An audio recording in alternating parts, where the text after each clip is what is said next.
Dans le livre des Proverbes au chapitre 10, nous allons nous attarder sur le verset 11, la première partie de ce verset 11. Car vous savez que lorsque nous lisons le livre des Proverbes, on s'aperçoit que la structure des versets est particulière. Pas d'une manière générale, mais on s'aperçoit qu'il y a dans chaque verset un sens et son contraire. On pourrait dire autrement les choses, un aspect positif et puis un aspect négatif. Une dimension spirituelle et puis, à contrario, une dimension charnelle. Et dans ce verset 11 du chapitre 10 du livre des Proverbes, voici ce que nous y lisons et qui sera la trame et la pensée de ce message ce matin, voire même le titre de ce message.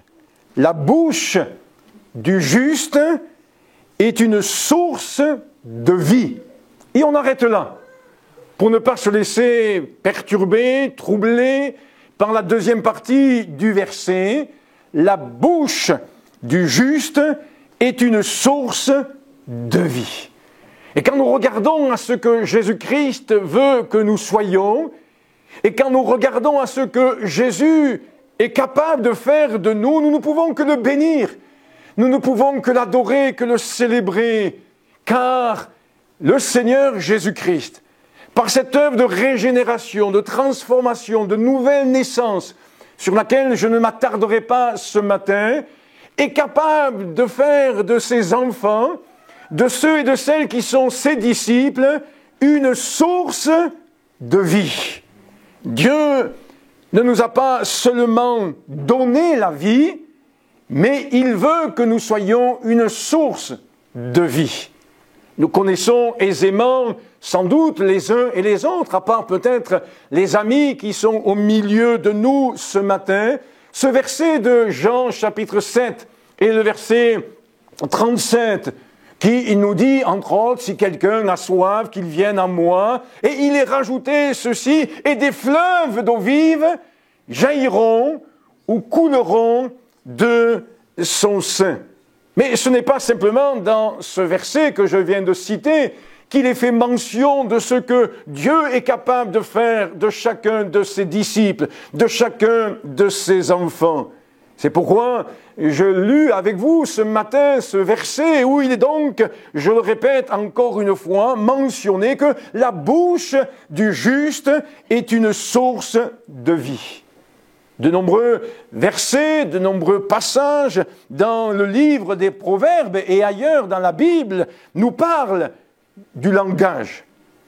Dans ce seul chapitre 10, il est fait mention plus de 10 fois du langage, de la bouche, de nos lèvres, de cette expression que Dieu nous a accordée. Quelle grâce!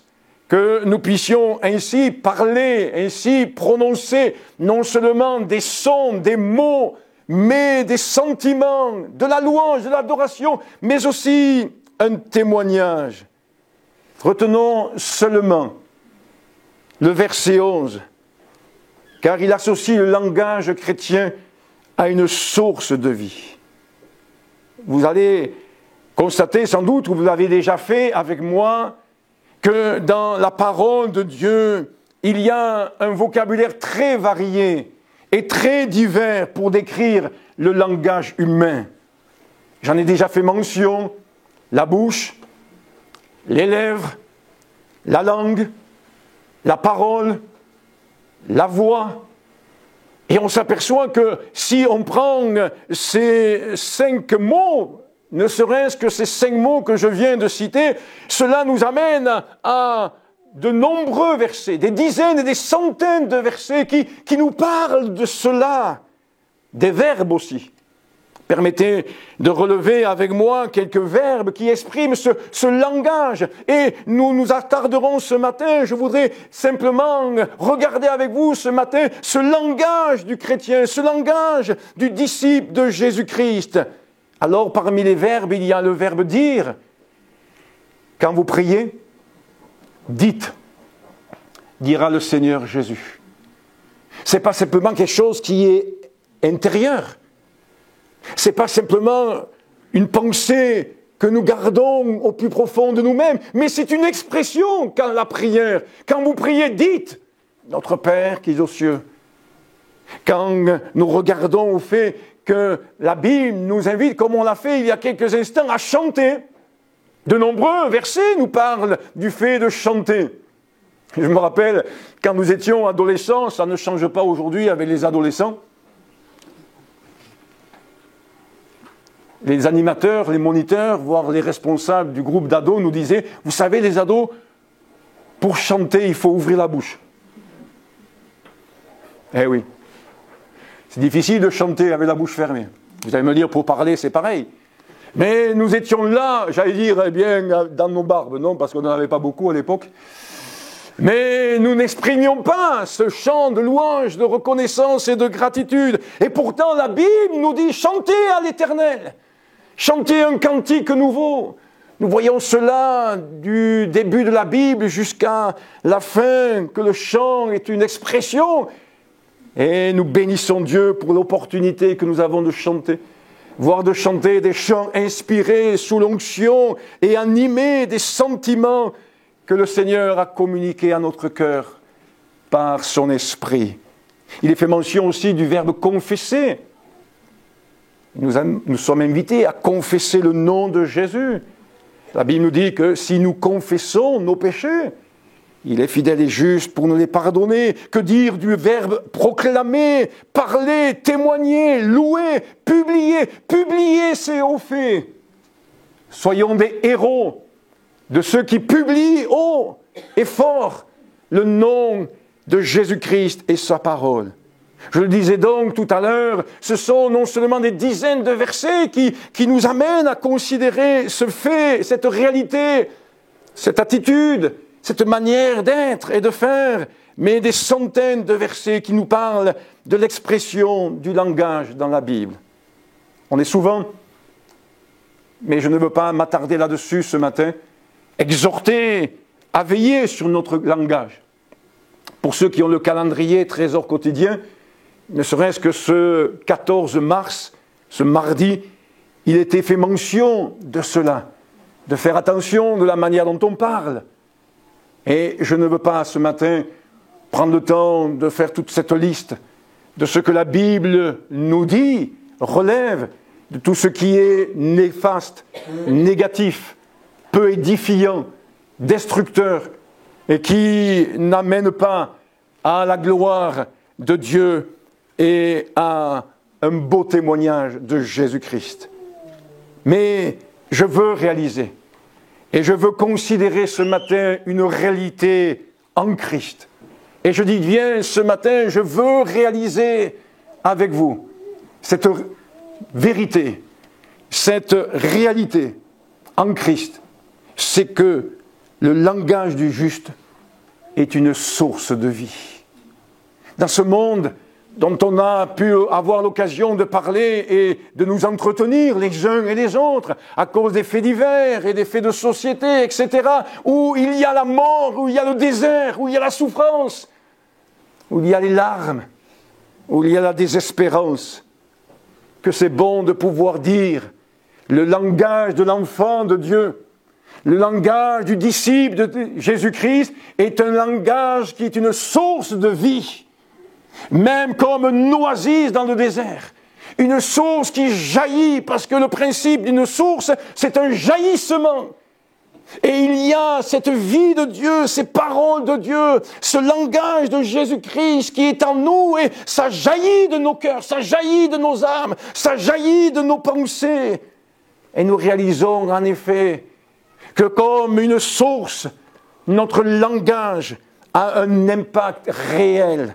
Un impact réel, un pouvoir extraordinaire, et j'ose le dire, il y a un réel pouvoir dans les paroles prononcées au nom de Jésus et par la bouche des enfants de Dieu. Dieu, comme je le prêchais dernièrement, est capable de faire cela au travers de la vie de ses enfants. On parle souvent et avec raison dans la vie chrétienne de service, de qualification, de compétences, de dons, de talents. Merci Seigneur pour le fait qu'il les distribue aux uns et aux autres comme il l'entend, comme il le veut. À l'un il donne 1, à l'autre il donne 3, à l'autre il donne 5. Qu'importe, c'est lui qui est souverain. Et on parle souvent de qualification, de talent, de dons. Mais il y a une réelle force de vie dans la parole du disciple de Jésus-Christ. Le fruit de mes lèvres est une bénédiction en Christ. Par mes lèvres, j'édifie. Par mes lèvres, je bénis. Par mes lèvres, je ramène sur la voie. J'ai mis entre parenthèses, je corrige. Parce que c'est vrai que ce n'est pas un mot qu'on a précis très souvent. Mais par mes lèvres, je mets en avant la vérité. Et la vérité, elle est bonne à être proclamée quand c'est celle de Jésus, pas celle des hommes. Parce que la vérité des hommes n'est pas la vérité, mais elle est le fruit du mensonge et du père du mensonge. Par mes lèvres, je console. Par mes lèvres, j'encourage. Par mes lèvres, je reprends, j'enseigne, j'éclaire, je loue Dieu. N'est-il pas écrit dans Hébreux au chapitre 13 et au verset 15 « Par lui, offrons sans cesse à Dieu un sacrifice de louange, c'est-à-dire le fruit de lèvres qui confesse son nom. » Oh, que c'est bon de confesser de nos lèvres le nom de Jésus-Christ. Amen. Par mes lèvres, je prie. Par mes lèvres, j'intercède. À un tel point qu'en vivant Christ et en prononçant le nom de Jésus-Christ, l'enfant de Dieu, racheté et lavé par le sang de l'agneau de Dieu, est capable de chasser les démons. Chasser les démons n'est pas un don que Dieu nous donnerait aux uns ou aux autres, mais c'est ce qu'il dira, ceci, eh bien, en mon nom, vous chasserez les démons.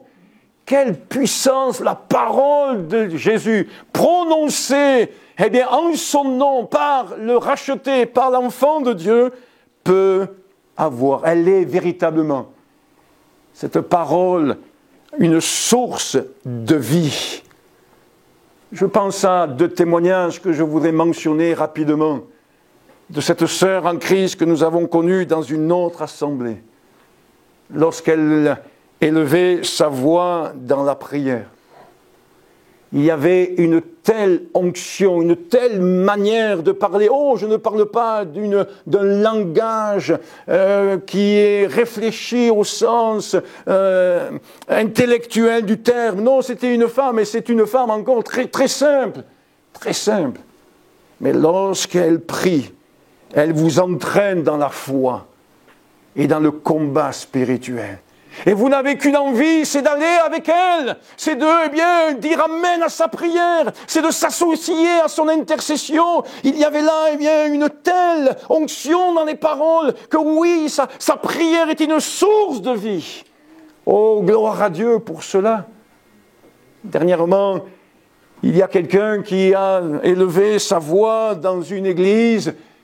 Et au moment où elle a élevé sa voix, il y a eu, eh bien, un tel impact que tout l'auditoire, plusieurs centaines de personnes, ont adhéré à la louange, se sont associés à la louange. Elle a été, cette personne, une source de vie. La bouche du juste est une source de vie. Alléluia. Dans un monde où on s'aperçoit que souvent c'est une source de mort et de désarroi, quelle bénédiction de pouvoir proclamer cela ce matin. Nous disons, oui, qu'il y a un réel impact spirituel quand on confesse de nos lèvres le nom de Jésus-Christ. Regardez à ce que nous dit la parole de Dieu. Lorsque Ananias, cet homme a été envoyé pour accueillir Saul de Tarse. On aime accueillir. Mais accueillir Saul de Tarse à l'époque, ça pouvait amener quelques réticences, craintes. On pouvait peut-être y aller à reculons, parce qu'il avait une sacrée réputation, Saul de Tarse. Et on ne voulait pas, à cause de lui, se retrouver en prison, ou voire même, décapité. Et Ananias est invité à aller l'accueillir. Et il nous est dit ceci, Actes chapitre 9, verset 17. Il imposa les mains à Saul en disant, Saul, mon frère, le Seigneur Jésus qui t'est apparu sur le chemin par lequel tu venais m'a envoyé pour que tu recouvres la vue et que tu sois rempli du Saint-Esprit. Et au moment où il dit ça, Ananias, il nous est dit qu'il tomba de ses yeux comme des écailles et il recouvra la vue. Quel miracle! Quelle source de vie! La parole de foi, la parole de délivrance, la parole de salut qu'a prononcée Ananias. De même, plus tard, lorsque Paul va se retrouver devant une femme animée de mauvais esprits, un esprit de python, nous est-il dit dans Actes au chapitre 16, verset 18, qu'il nous est dit que Paul était fatigué de voir cette femme essayer de troubler, de perturber. Alors, au nom de Jésus-Christ, il va proclamer une victoire et une délivrance. Et cette femme va être libérée de cet esprit mauvais. Le langage, ce n'est pas simplement une proclamation, mais c'est aussi le moyen d'exprimer des choses. Et ce qu'exprime notre langage en tant qu'enfant de Dieu et chrétien, tout d'abord, je le relève pour vous, c'est notre appartenance à Dieu. Il suffit des fois d'écouter, de considérer le langage qui est employé dans tel groupe, dans tel autre groupe, dans notre société. Et on comprend de suite de qui il s'agit. Si c'est quelqu'un qui est accro aux jeux vidéo, il va avoir un langage qui colle à sa passion, au fait qu'il soit geek. Après, si c'est quelqu'un qui est du domaine, on va dire, du sport, il va avoir un langage qui va aussi correspondre.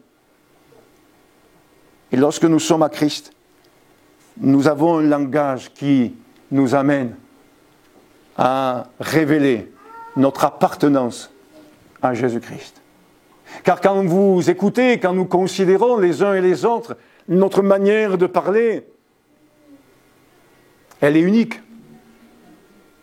Elle est bien différente.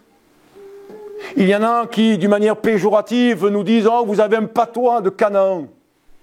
Et je préfère avoir un patois de Canaan qui correspond au message de l'Évangile qu'avoir un langage souillé et impur qui correspond à celui qui n'est pas encore à Christ.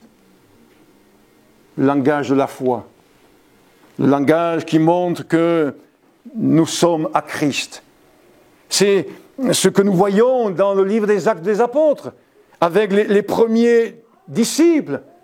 Ces hommes, ces femmes avaient un passé, une histoire, et là maintenant ils ont un langage, et ce langage, ce message se répand partout. Permettez-moi peut-être de faire un lien avec ce qui nous est dit dans Matthieu au chapitre 26, verset 73, où lorsque Pierre est là, en train de regarder ce qui se passe, un feu brûle là, dans cette cour, on est en train, entre guillemets, de juger Jésus, après son arrestation. Et il nous est dit dans Matthieu au chapitre 26, verset 73, qu'une femme l'aborde. Et elle lui dit ceci, « Certainement, tu es aussi de ces gens-là, car ton langage te fait reconnaître. » Alors certes, il est question plutôt là de l'accent galiléen que Pierre avait. Mais au-delà de cet accent galiléen qui a fait en sorte qu'il soit reconnu, ou qu'on fasse un lien rapide avec la personne même de Jésus. Qu'il est bon de pouvoir se dire, Seigneur, aide-moi à avoir ce bon accent. Je ne parle pas là d'accent marseillais, ch'ti ou autre, mais d'avoir ce bon accent qui vient de l'esprit, qui vient d'en haut, qui vient du ciel, et qui fait que les gens nous disent, mais tu es différent. Vous êtes différent, amen. Il y a quelque chose de particulier. Et nous avons envie, quelque part au fond de notre cœur, frères et sœurs, chers amis, nous avons envie de faire entendre à ce monde un autre accent, un autre langage que le langage du désarroi, du désespoir, de la violence, de la haine et de bien d'autres choses. Nous avons envie de leur faire entendre ce langage et d'être cette source de vie. C'est ici même que je mettrai en avant et devant vous ce verset que vous connaissez amplement et je n'ai pas voulu le citer dès le début du message. Ce verset qui dit que c'est de l'abondance du cœur que la bouche parle. Oui, mes amis, vous trouverez cela dans Matthieu au chapitre 12 et au verset 34. Le langage du chrétien, permettez que nous puissions le dire simplement et d'une manière directe, n'est pas un langage commercial. Même si un jour quelqu'un m'a dit « Ah, vous vendez bien votre église !» Non, je ne suis pas en train de vendre un message. On n'a aucun intérêt. Ce n'est pas un langage politique. Ce n'est pas un langage syndical. C'est ce que laisse entendre Paul quand il écrit aux Corinthiens dans la 2e épître, au chapitre 2 et au verset 1. C'est ce qu'il dit, c'est ce qu'il veut révéler aux chrétiens de cette assemblée, de cette église. Je cite 1 Corinthiens chapitre 2, verset 1. « Pour moi, frères, lorsque je suis allé chez vous, ce n'est pas avec une supériorité de langage ou de sagesse que je suis allé vous annoncer le témoignage de Dieu, car je n'ai pas eu la pensée de savoir parmi vous autre chose que Jésus-Christ et Jésus-Christ crucifié. Moi-même, j'étais auprès de vous dans un état de faiblesse, de crainte et de grand tremblement, et ma parole, et ma prédication ne reposait pas sur les discours persuasifs de la sagesse, mais sur une démonstration d'esprit et de puissance, afin que votre foi soit fondée non sur la sagesse des hommes, mais sur la puissance de Dieu. Et ça permet de rééquilibrer les choses et de percevoir comme il convient ce que Dieu attend de chacun d'entre nous. De la même manière que pour l'eau qui jaillit d'une source, le langage du chrétien est spontané et parfois ça surprend. L'autre jour, j'étais dans la rue et dans ce quartier de l'Olivette et il y a une personne que je côtoie, que je croise régulièrement et qui est d'origine musulmane. Alors il me dit « ça va ?» Je dis « oui, grâce à Dieu, ça va ». Et puis je me suis laissé surprendre spontanément d'avoir dit cela. Mais béni soit Dieu pour cette spontanéité. Béni soit Dieu qu'il jaillisse de notre cœur des paroles à la gloire de Dieu. Des paroles qui élèvent Dieu. N'y a-t-il pas des fois lorsque nous voyons une grâce de Dieu nous être accordée et que même si nous sommes en public, nous disons merci Seigneur. Je me rappelle de cette sœur qui était avec nous lorsque nous faisions une collecte pour la banque alimentaire dans le département des Landes. Elle venait d'arriver depuis quelques semaines d'Afrique, de l'Angola, et elle était là à vouloir nous aider pour cette collecte. Et chaque fois que les gens mettaient 1 kilo de riz, 1 kilo de farine, elle leur disait « Que Dieu vous bénisse !» C'est vrai que nous, les Occidentaux, on est un peu coincés. Avant qu'on prononce le nom de Jésus, c'est des fois difficile. C'est des fois difficile. Mais que nous puissions vraiment être libérés de ce qui peut nous amener dans la crainte, dans la réserve, dans la timidité. et que nous soyons une source de vie. Il n'est pas question d'un goutte à goutte. La bouche du juste est une source de vie. Et l'image que vous vous faites, j'en suis sûr, comme moi je me fais d'une source, c'est quelque chose qui jaillit. Amen. Eh oui. Et lorsque cette source ne jaillit pas, qu'est-ce qui se passe? C'est la sécheresse, c'est la mort, c'est le désert. Oh, je suis sûr que vous avez des images là dans votre esprit, les fontaines du Vaucluse, la résurgence de la Vis pour notre région des Cévennes ou d'autres endroits comme ça, où il y a la vie qui jaillit. Quelle bénédiction! Dieu veut faire jaillir la vie en nous. Ce qu'exprime ce langage que Jésus nous donne, c'est notre appartenance à Dieu, mais c'est aussi notre amour pour Dieu. Nous l'avons chanté tout à l'heure. Je veux chanter un chant d'amour pour mon Sauveur, pour toi Jésus. Dans le psaume 45, il est dit ceci au verset 1, et même l'adresse ou le titre de ce psaume, c'est un chant d'amour. Quelle bénédiction! Et le psalmiste dit ceci, des paroles pleines de charme, bouillonnent dans mon cœur. Et une source à bouillonner. On peut penser à ces sources d'eau chaude aussi, vous voyez, ça bouillonne et quand ça sort, ça bouillonne encore. Et justement, le psalmiste dit ceci, des paroles pleines de charme bouillonnent dans mon cœur. Je dis, c'est pas je pense, je réfléchis, c'est je prononce. Je dis, mon œuvre est pour le roi, que ma langue soit comme la plume d'un habile écrivain. Oh, quelle belle prière! Qu'elle soit la nôtre encore en cette matinée. Ce qu'exprime notre langage, c'est notre foi. Peut-être vous allez trouver qu'il y a un peu d'exigence en moi, dans ma vie, mais je m'impose d'avoir un langage qui exprime la foi. Je ne suis pas pauvre. Je suis riche. Je ne suis pas dans les problèmes. Je suis avec Dieu. Je suis dans le combat, certes, et je proclame que Jésus a combattu pour moi. Je suis dans le camp du vainqueur. Combien de fois on pourrait, par notre langage, nous dévaloriser, nous minimiser. Et je ne vais pas développer cela ce matin, mais réfléchissons un peu les uns et les autres. Considérons un peu les choses. Je me rappelle à la sortie d'une réunion à Saint-Jean-du-Gard, pas loin d'ici, il y a quelques années en arrière, quand j'étais pasteur dans ce coin là-bas, des Cévennes, je dis à une sœur en sortant, « Ah, il paraît que vous allez subir une opération chirurgicale. » Elle me dit « Non. » « Ah bon ?» J'ai dit « Ils ont reporté l'opération ?» Elle me dit « Non. » J'ai dit « Mais c'était pas prévu ?» Elle me dit « Si, c'est prévu, mais je ne vais pas la subir. Je vais la traverser.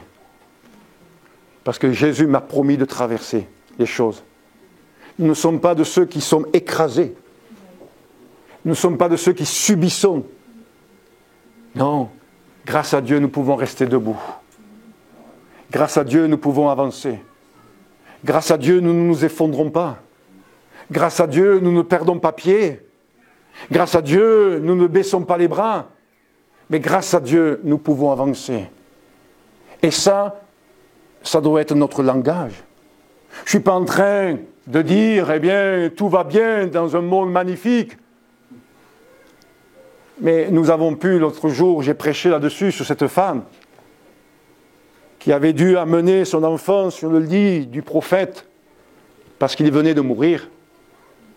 Et en allant voir le prophète, elle dit à ceux qui l'interrogent, « Tout va bien. » Gloire à Dieu pour les amens qui montent. Oui, notre langage est-il un langage de foi?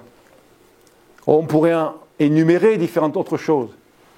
Mais je relèverai aussi que ce qu'exprime notre langage, c'est notre sainteté. Car nous sommes les uns et les autres saints. Vous pouvez dire Amen. Oh, ne cherchez pas l'auréole. Elle n'y est pas. Mais nous sommes mis à part. Et le Seigneur a fait une œuvre de sainteté. Et si mon cœur est purifié, débarrassé de tout péché, alors mon langage est le fruit de cette œuvre de purification. Et que celui qui est saint se sanctifie encore. Et je le crois que ce verset est encore de plus en plus important. Et je ne l'avais pas saisi pendant des années, mais aujourd'hui je le dis encore. Vu que les ténèbres s'épaississent, vu que la souillure, l'impureté, le péché s'accroît dans ce monde, oui, il est important de pouvoir se sanctifier encore pour avoir encore plus de force de résister. Il faut résister encore plus au diable. Parce qu'il est encore plus agissant dans notre monde et dans notre société. Et pour résister encore plus au diable, j'ai besoin bien de prendre encore plus de force. Et ce qui me donne la force, c'est la sanctification. Et je veux exprimer ce langage de la sanctification. Je termine en mentionnant ce troisième point. Notre langage communique la vie. Il est donc, comme nous l'avons lu en introduction, une source de vie. Et c'est précieux de vouloir procurer la vie. Il y a une force, un impact réel dans les paroles que peut tenir l'enfant de Dieu. Quand tu témoignes, quand tu parles de Jésus, tu ne parles pas des faits divers, tu ne parles pas des choses de la société, tu parles de Jésus. Celui qui est au-dessus de toutes choses. C'est pourquoi la Bible nous dit de ne pas prononcer le nom de Dieu en vain. Témoigner, c'est annoncer Jésus. Et lorsqu'on prononce le nom de Jésus, alors oui, il y a là un réel impact. Des fois, ça dérange, des fois, ça déstabilise, des fois, ça perturbe, des fois, ça agace.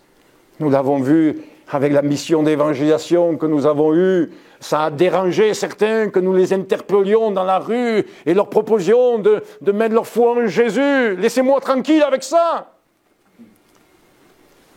Ça agace. Mais gloire à Dieu. Gloire à Dieu. Parce que tout homme a besoin d'entendre le nom de Jésus-Christ. Oui, quand je témoigne, je suis une source de vie. Les gens boivent ou pas, mais je suis malgré tout une source de vie. Si vous passez devant une source, vous avez deux choix possibles. Soit vous buvez à cette source, soit vous passez votre chemin. Mais ça n'empêche pas que si vous passez votre chemin, la source reste une source.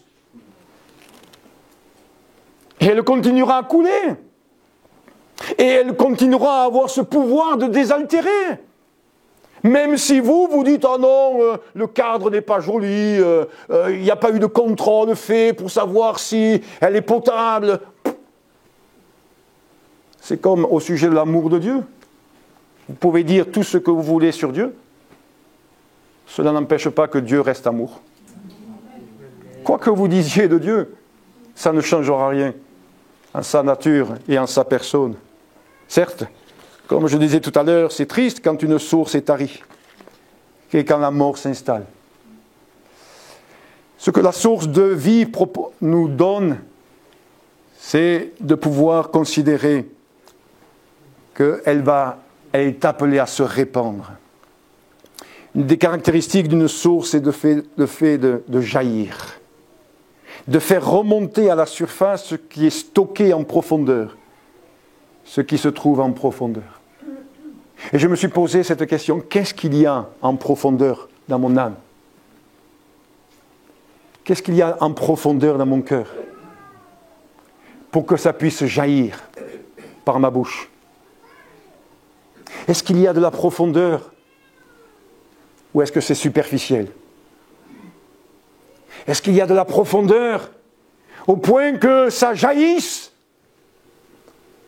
et ça se répande?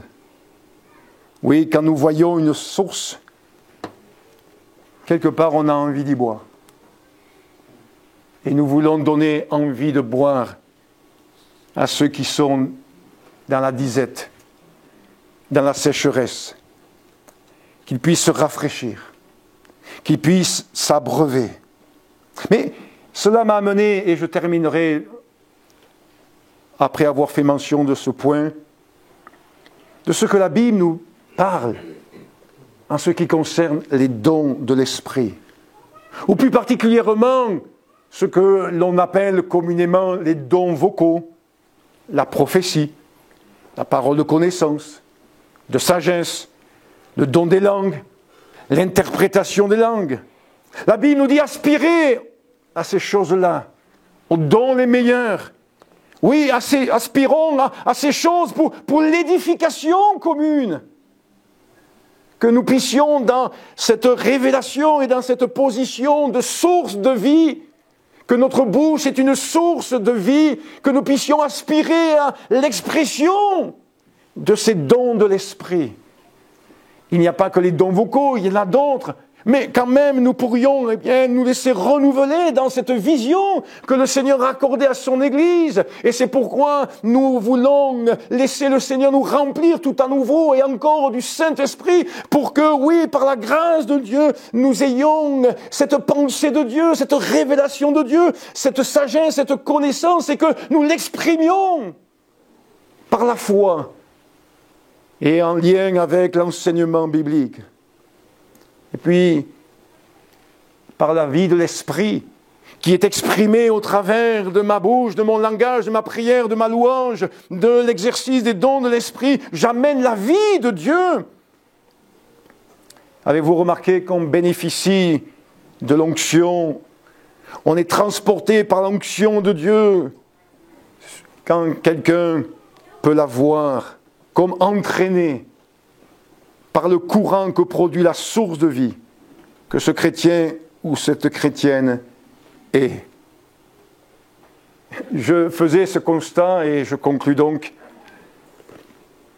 De nombreuses églises évangéliques ou quelques églises évangéliques, peut-être vous avez remarqué cela en allant sur YouTube ou sur les réseaux sociaux, ont donné comme nom à leur église l'église source de vie.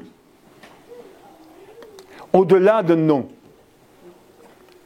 au-delà d'un nom donné à un lieu, ce doit être un choix individuel et une réalité au quotidien. Seigneur, je ne veux pas chercher simplement une église qui s'appelle source de vie, mais je veux être moi-même une source de vie.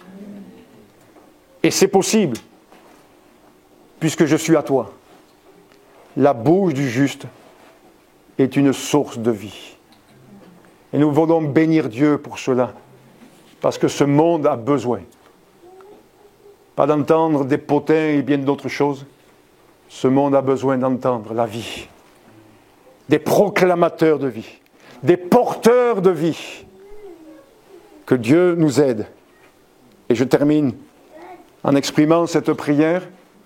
Soyons une source abondante de vie, car vous le savez comme moi, notre monde en a grandement besoin.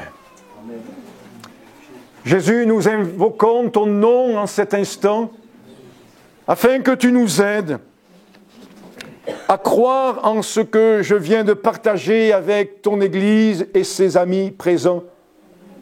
Que tu nous aides à croire en cela, Seigneur Jésus-Christ, afin que nous ne nous détournions point de ton plan, de ce que tu attends de nous. Merci. Merci de nous honorer, Seigneur. Merci de nous donner une telle valeur, au point que notre bouche, notre langage, peut être une source de vie. Aide-nous en cela à le croire, à le vivre et à le pratiquer au nom de Jésus-Christ pour ta gloire. Amen.